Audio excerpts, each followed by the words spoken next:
This episode of Friday Night SmackDown was pre-recorded. Just need to get that out there. It was a pretty decent episode of SmackDown, and I do have an opinion change about Survivor Series. Which I'll get later into the show when we get to there. But before we get into today's video, I'd love for you guys to hit this like button down below and hit the subscribe button because it helps the channel out. And this is the second video of the day, so yeah. Hope you guys enjoy. And that's all I have for you guys. Let's get into today's video. Okay, the show started off with Solo Sikoa. Basically, the recap last week, and they said Paul Heyman, CM Punk, and Roman Reigns will sit down and talk about stuff like that. And Paul Heyman is back in his regular suit. So the beginning of the show started off with the Women's War Games team, Rhea Ripley, who honestly looks like Batman, Io Sky, Bianca Belair, Naomi, and Bayley in that bodysuit.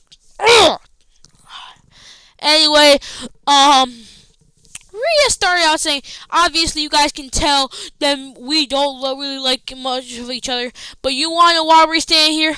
Because all of us, the people that on the other side of this team has done something to us. Liv took my championship from me, like Bayley and Naomi. Or, I don't know. You know what I mean. You know what they did. And he's like, we've all went through something against them, and they're going to end. No, something about it. And Bianca Belair said, yeah. Because whoever took out my tag team partner, Jade Cargill, we don't know who it is, but we'll find out.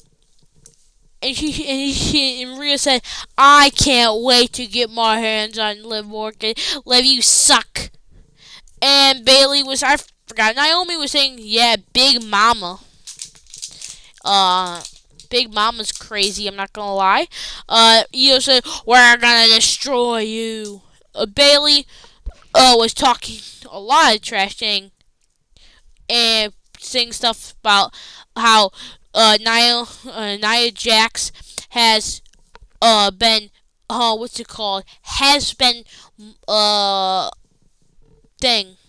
forgot the word. That Bayley basically said Nia Jax is manipulating Tiffany Stratton since day one, but she can't do it to Candice LeRae since Candice LeRae has been in the business long enough. And Liv Morgan basically said, we are a fighting unit. You guys are not. And Liv said, and Rhea said, shut your mouth. Sorry, hold on, let me do it in her voice. Shut your mouth. Shut your mouth. I'm real Batman.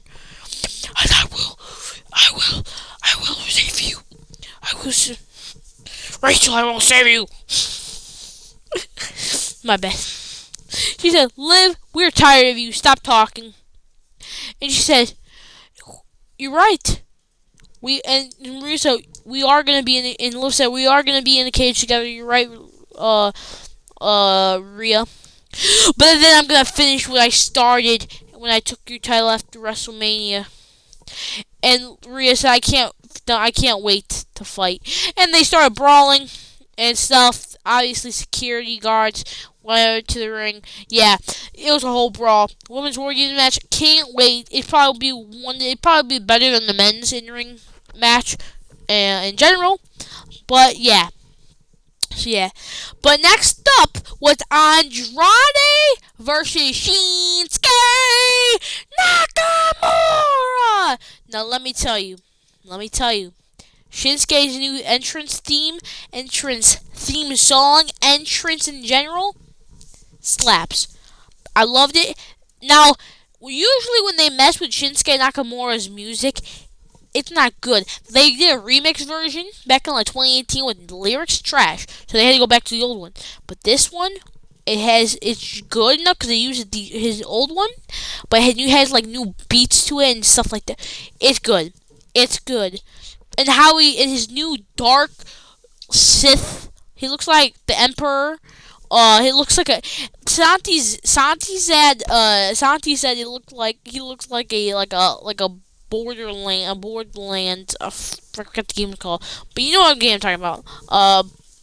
Boss, Final Boss. But I love it. Shinsuke is finally back. And honestly, guess what they gave him, chat? They gave him pyro. Which I'm a little afraid that my predictions. I wish you could go watch my predictions. Something down there I made this week that Shinsuke Nakamura losing is not happening. I think Shinsuke winning the title. I think Shinsuke is winning the US title. I'm gonna stick with my prediction though at LA Knight. I think Shinsuke though it might actually win the title. His chances went from like 45% to like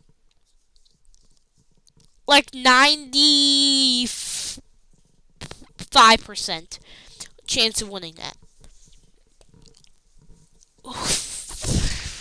No, not 95%, probably like 50%. Because this got me nervous with his entrance and pyro. Got me nervous. Oh, by the way, great match. I thought they were going to squash Andrade. They didn't. Thank the Lord they didn't squash Andrade because we would have had a problem. Obviously, Shinsuke had his first match since April or whatever. Andrade phenomenal in the ring. Shinsuke Nakamura phenomenal in the ring. Yeah, I will say, though, this match was pretty good. Of course, the moonsault off the top rope thingy thing. Shinsuke reminded us what he can do in the ring, and he did, cool stuff. He did this one spot where, there's this one transition where, Andrade went for the elbow, but then Shinsuke reversed into it like an elbow of his, but it was cooler, honestly. Of course, Andrade did the moonsault where he landed on his feet and then did a moonsault again and landed that perfectly. Andrade did the three amigos. The third one hit was in the turnbuckle. But Shinsuke took the top rope thing, the top turnbuckle off. When Andrade was going for the meteor, just hit the metal piece. Kinshasa to the back of the head from Nakamura to Andrade for the 1, 2, 3. Shinsuke Nakamura wins his aura. Shinsuke Nakamura has finally being good use in WWE, and he might not actually be fumbling this time. Triple H might not be fumbling him this time. But LA Knight tried to attack Shinsuke, but Shinsuke sprayed him with the black mist all over his face. It almost looks like he kissed him. And LA Knight, what Shinsuke Nakamura might be saying about LA Knight might be true, according to this episode of SmackDown. So yeah, Nick Aldis talked to the Bloodline saying all 4 of you men are banned from ringside when Jacob Fatu takes on Jey Uso later tonight. So yeah, that's the big news. Then Johnny Gargano was saying, here's a plan, I have a plan. And then Tommaso Ciampa said, no, if you don't, you have 1 week to figure out your problem. And you know, if you don't, we're doing this my way. So, Ciampa's crashing out. And I do think now, instead of a Ciampa versus Gargano feud, I feel like it's going to be Gargano turning heel and them teaming up together as a heel team this time. Like DIY heel team, not being babyface. I feel like that's where this is going now, since, And then Kevin Owens said, I'm right. This is why. And he basically said in January 1st, 2021, or whatever it was, January 1st of something, or 2020 something. It was January 1st, I think, 2021. He said, Roman Reigns attacked me, and his cousin attacked me and threw me off of the Thunderdome Jumbotron thing, and I got back up again. January 31st, 2021, Roman Reigns drove and ran me over with a golf cart course. January 28th, 2023. Oh yeah, he got. In January 8th, 2023, Roman Reigns ordered a super kick after super kick after super kick on me. And Cody Rhodes was in the same building that night. But you wanna know what didn't happen? He didn't come out and save me. But you wanna know who he helped? Who needed someone to help them? Roman Reigns, Atlanta, and Bad Blood this year. So basically, stuff. Anyway, Cody has had his first match in a while, in a long time on SmackDown. So yeah, the whoa. And yeah, Carmelo Hayes came out with the microphone and said, "We just saw why Kevin's right. You're a traitor. Why have enemies when you have a friend like Cody Rhodes?" And his music kept playing in the background. And he said, "Man, why would you backstab your friend and boom, boom?" Which, if I remember correctly, Mello, you did the same thing to Trick Williams. When Trick Williams was succeeding and getting closer and closer to the NXT title, you stabbed him right in the back by attacking him backstage when nobody knew, trying to figure this out. And then you attacked him at what's called Vengeance Day, right in the back of the knee. And you fought him. Was it at Stand and Deliver? I think it was. You fought him at Stand and Deliver. I could be wrong, but you fought him in a steel cage match. That's all I know. So you can't be talking about having a friend like Cody Rhodes, even though you did the exact same thing to Trick Williams. By the way, this Carmelo Hayes match and Cody match was great because Cody tried to do his uppercut thing, but Carmelo missed, or Carmelo dodged out of the way. Cody missed. Cody sent him outside, did a dive from the outside, and Carmelo's lower back literally hit the edge of that. Oh, that gotta be painful. And by the way, this disaster kick was beautiful. Great oversell by Carmelo. Did a whole backflip into it. And by the way, beautiful superplex from the top rope. And then Cody was hitting with forearms. And out of nowhere, hit a running power slam. Cody Rhodes needs to start doing that running power slam move again. And Carmelo Hayes hit one of the most beautiful, moves of all time. Sold one of the most beautiful Cody Cutters I've ever seen, landing on his top of his head. And then the crossroads was also insane. Landing on his head and then landing on his butt was insane. But let's talk about how Cody got stuck in the ropes. Mello did try to do the jumping off that middle rope and doing it like a leg drop, but Cody sat up. But somehow Carmelo kicked his leg out and hit Cody's neck. That was pretty cool. But the cell was also crazy. And of course, the WWE Undisputed Champion Cody Rhodes wins the match. I don't know what you guys expected. If you guys thought Cody Rhodes was going to lose this match, come on.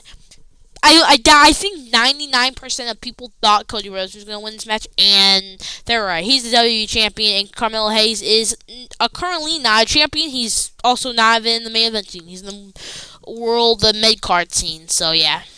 But Roman Reigns said, Paul Heyman, where's CM Punk? And CM Punk said, I'm right here. But basically, the segment was crazy. This was absolute cinema. Roman said, I don't want you at War Games. I don't want to fight with you at War Games. Why are you here doing this? And CM Punk basically said, I'm doing this because of Paul Heyman. He's my friend. Solo took out my friend. And Paul Heyman said, if you don't team up with CM Punk, you could fall, and the bloodline could end with Solo Sikoa. But if you guys team up, we'll at least survive Solo Sikoa. And Punk said, and Paul said to Punk, if you don't join this match, Solo's gonna be after you, cause you're the big something. I'll forget what he said. And CM Punk said, if you don't like my attitude, that's fine. But I'm only doing this because getting a favor back. And Roman said, favor? I owe you a favor? And CM Punk said, no. Paul has a favor for me. And said, our wise man is going to help us. Has a favor for me. Which this brings up so many questions. I'll get to that later after this. And Roman said, wise man. And Paul said, yes, my tribal chief? What favor? He said, we'll talk about after War Games, my tribal chief. And then Roman gave this death stare. So, I think this could mean a lot of different things. I think this means that CM Punk and Paul Heyman, I think the favor personally is CM Punk and Paul Heyman are working together again, and Paul Heyman is CM Punk's new manager. I feel like that's where it's going. But the next match was the tournament for the Women's United States Championship, and Piper Niven took on the replacement for Jade Cargill, Lash Legend, basically a mini version of Jade Cargill anyway. And by the way, they had Metaphor's entrance while Piper Niven's entrance. Crazy. That's crazy. Versus Meechin, which I feel like Meechin needed to win this match. Meechin did great stuff. Did a beautiful Hurricane Rana, jumping off the top rope, and basically almost hit her head on the ground. And Lash Legend did a beautiful sell. And oh my God, Meechin, you almost die after trying to do a moonsault from the top and almost face planting into the ground. But good thing Lash Legend and Piper Niven caught her. And what a surprise, Chelsea Green got involved. Didn't work out because B-Fab took Chelsea Green out, slammed her into the thing. And Piper Niven said, no, Chelsea! And basically, because B-Fab and Chelsea Green fought backstage, Lash Legend had a beautiful pump kick. And, Piper Niven try to do this thing, missed, sadly. Lash Legend did some moves on Meechin. Meechin gave back with a nice kick. The running senton from Piper Niven always looks deadly. Then this move was deadly crazy too. And then the commentators were like so surprised that Lash did this. Even though I swear at the beginning of this month, Lash Legend did the same thing to Piper Niven. But whatever. But Lash Legend almost pinned Piper Niven, but Meechin threw Lash Legend out of the ring to pin Piper Niven and to advance in the tournament to get one step closer to becoming the first ever Women's United States Champion, which I hope she does because she's honestly one of the most underrated superstars in WWE right now. Not even joking. And Tiffany Stratton was doing like a commercial for WWE Shop, which you guys are like, oh, this is not important. But this is important because when she got to the WWE Women's Championship, which is the title that Nia Jax is holding, she says you can get a teddy bear. You can get a Tiffy title, and that is she said the Tiffy title was Nia Jax's WWE Women's Championship, and that was the white one with the one that looks like Cody's title. You know what I mean? And you can also get a Tiffy time thing. The Tiffy though, a Tiffy time title. Does that you guys think that means something, or you think I'm digging too deep? Let me down in the comments below. I think I might be digging too deep, but it's interesting. Nick Aldis basically told Sammy and Jimmy that they can't go out there. And Jay took on Jacob Fatu in a great match, which I'm surprised it ended clean, actually. Jacob Fatu's entrance seemed great. Jacob Fatu, of course, was doing the beastly things he can do, the freakish things he can do. Obviously, Jay's completely over. Jay doing the dives he normally does, but this time, what's his name? Jacob Fatu caught him and slammed him into the LED post. The punches going back and forth, and no surprise here. We got Jacob Fatu doing his cool spots, the hip thing, attack in the corner, super kicks from Jay, of no surprise here. And this was a nasty counter when Jacob Fatu did senton off the top rope. Jay got his knees up, and it literally landed. Jacob's head landed on Jay's knees, which looked nasty. But Jacob Fatu decided, hey, I'm gonna do that. I'm gonna take Jay, Samoan, drop him on the table, and then bring him in the ring, give him an impaler DDT, then hit a beautiful moonsault, pin him for the 1-2-3. Timu Bloodline 2.0, Bloodline 2.0 gets the advantage for War Games, and Jacob gets a hug from Solo, and Jacob for the entire match was saying, "I love you, Solo," basically saying that, and the Bloodline was standing tall at the end, or the Bloodline 2.0 was standing tall at the end of SmackDown, and yeah. So the OG Bloodline is absolutely screwed, according to WWE logic. So, yeah.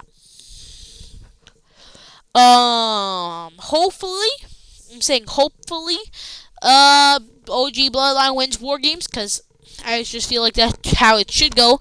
But yeah, I give this episode of Friday Night SmackDown a thumbs up. Hopefully you guys enjoyed this episode of SmackDown down below. Put your comments down below about this about the episode of SmackDown. Anyway, I will see you guys tomorrow for the Survivor Series review. And now I need to make some shorts, do a couple other things, and go to bed. So anyway, and by the way, bye guys, I might be streaming the new Fortnite chapter, or the final event, or whatever thing it's called. I might be streaming that. Don't 100% know. So yeah, anyway, I'll see you guys later. Bye.